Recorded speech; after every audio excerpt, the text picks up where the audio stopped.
How to hard reset Galaxy F06 5G. Step 1.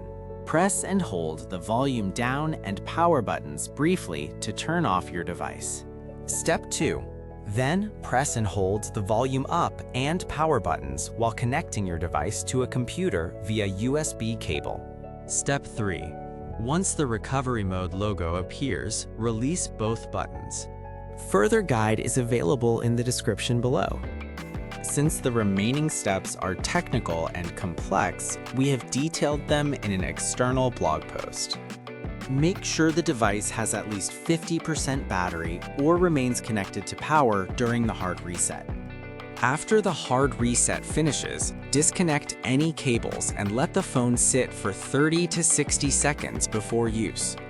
Open the link in the description to continue and finish the hard reset process.